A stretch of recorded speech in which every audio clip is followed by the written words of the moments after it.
Revise ऐसे करेंगे अपना। देखो ये एक infrastructure and leasing investment company थी, ठीक है, लिमिटेड कंपनी थी यानी पब्लिक कंपनी थी। ये किन किन लोगों ने बनाई थी, किन किन डिपार्टमेंट ने बनाई थी? ये बनाई थी आपका सेंट्रल बैंक ने, एचडीएफसी ने and unit trust of India ने, इन तीनों ने मिलकर बनाई थी। बाकी इसकी शेयर होल्डिंग आपको मैंने यहाँ पे लिखवाई रखी है। एलआईसी की भी थी। और अच्छा और क्या था, ये एक जापानीज कंपनी थी। और अडिया क्या था, ये एक वहाँ की कंपनी है अबू धाबी की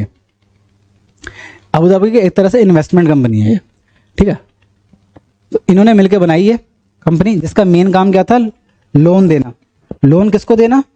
जो इसकी कोर, अच्छा इसको बोलते हैं हम core investment company, core investment NBFC. इनका मेन काम क्या होता है, जो अपने खुद के ग्रुप कंपनियां होती है ना, उनको लोन देना, यानी अपने सब्सिडरी, अपने जॉइंट वेंचर, इनको लोन देना, ठीक है। ठीक है, तो इसने क्या किया, बहुत सारे जल्दी जल्दी अपना बिजनेस और बढ़ाने के लिए जल्दी जल्दी अपनी कंपनियों को लोन दिया जिनके पास बड़े बड़े प्रोजेक्ट थे, ठीक है। ये भी कुछ प्रोजेक्ट में इन्वॉल्व थी कि बड़े बड़े प्रोजेक्ट, मतलब जैसे टनल बनाना, डैम बनाना, रोड्स बनाना, बड़े बड़े ब्रिजेस बनाना पानी के ऊपर, ऐसे बड़े बड़े प्रोजेक्ट का काम करती थी। और ये लोन भी देती थी अपनी कोर इन्वेस्टमेंट, अपनी ग्रुप कंपनीज को। ये इसका मेन काम था। एनबीएफसी के अंडर आता है, इतना ध्यान रखना, जैसे मैंने बताया अभी पहले भी।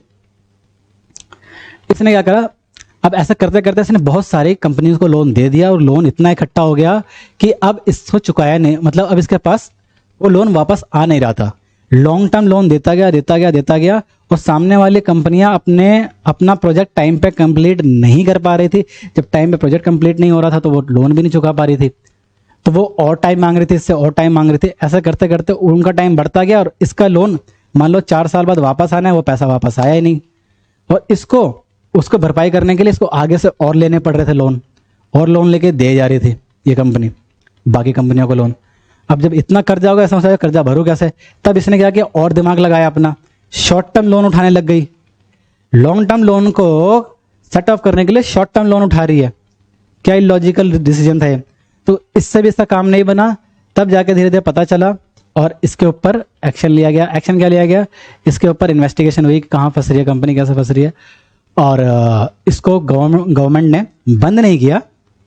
जब इसके ऊपर सेंट्रल गवर्नमेंट ने, ट्रिब्यूनल ने केस चला इसके ऊपर, इसको बंद नहीं किया, इसको बस संभाला गया। गवर्नमेंट ने बैक किया है, इसको बैकिंग दी, क्योंकि ये too big to be fail वाली बात है। पूरी इंडस्ट्री को झटका लग जाता, पूरे देश को झटका लग सकता है इससे, क्योंकि बहुत बड़े बड़े प्रोजेक्ट इसके पास थे। गवर्नमेंट ने बैक किया और बैक करने के बाद धीरे धीरे ये रिकवरी में आई, ठीक है। अब जाके भी 2024-25 तक भी, फाइनेंशियल 2024-25 तक जाके ये शायद 61,000 करोड़ इसके जो नए डायरेक्टर थे उन्होंने एस्टिमेशन दिया कि इतना हमने रिकवर कर लिया, ठीक है। ये नॉर्मल कंपनी है, core investment company. Core investment company क्या होती है, जो अपनी ही ग्रुप कंपनियों को लोन देती हैं, ठीक है। ये स्टार्ट हुई थी ऐसे, central bank, HDFC, unit trust of India, ठीक है। इसके लगभग 91,000 करोड़ का कर्जा इकट्ठा हो गया था। मतलब इसको हम अगर जनरल साइंस में क्या बोलते हैं कि IL&FS फ्रॉड ऑफ 91,000 ऐसा बोला जाता है, जबकि ये क्राइसिस था एक तरह से, ठीक है।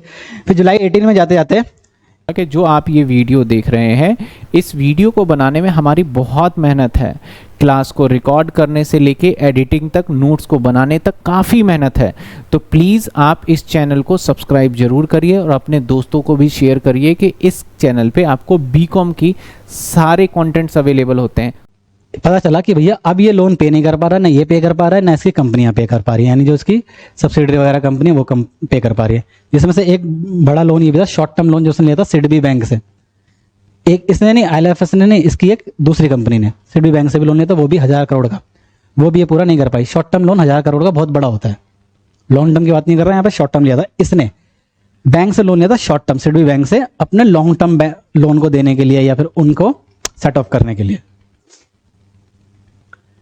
ठीक है। अब वो शॉर्ट टर्म लोन भी इसने कई टाइप के लिए थे, लिखा हुआ है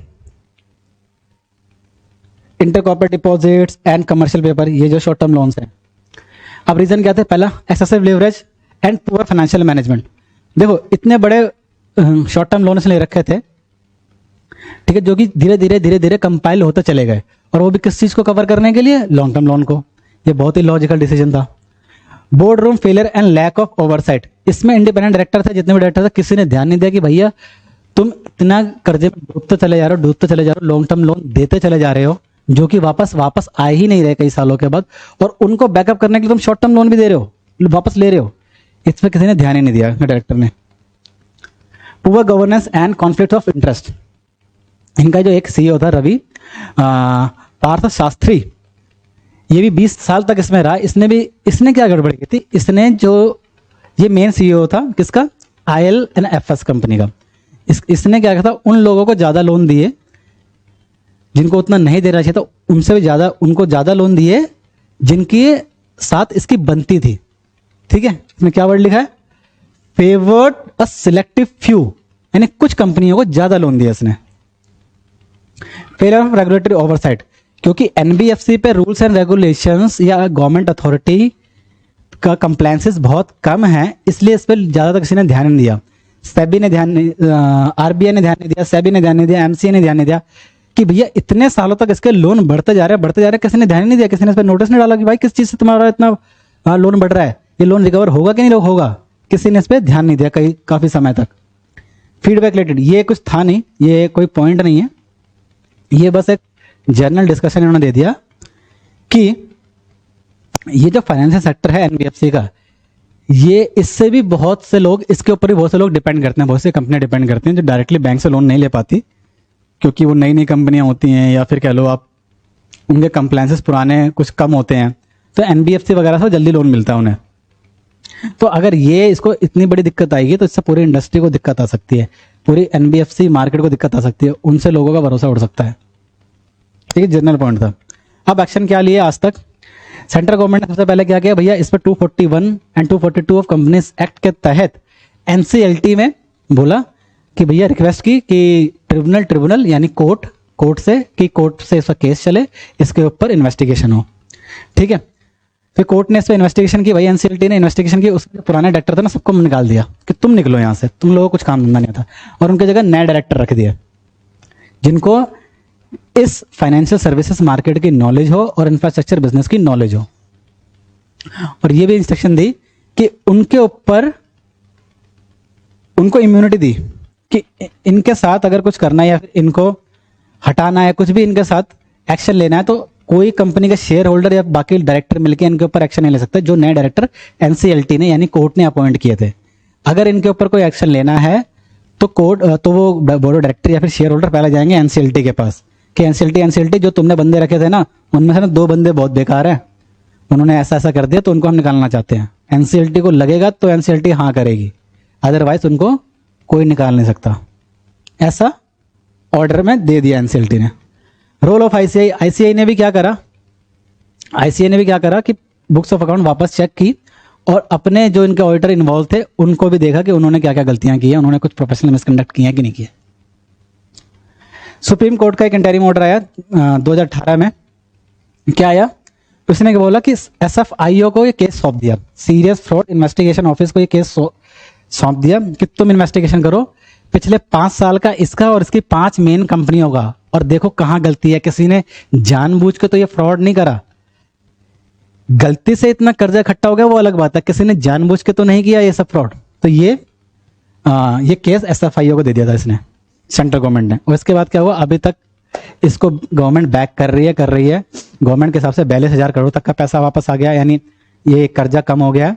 और 2000 फाइनेंशियल ईयर 2024-2025 तक का डाटा के हिसाब से जो इसके डायरेक्टर है, जो नए डायरेक्टर अपॉइंट किए थे, इन्होंने कहा कि 61,000 तक का जो प्रोजेक्ट से पैसा आना था, जो पीछे हमने लोन दे रखे थे, वो रिकवरी हो चुकी है। ठीक है, चलिए, तो ये था हमारा IL&FS वाला स्कैंडल। मिलते हैं दोस्तों नेक्स्ट क्लास में।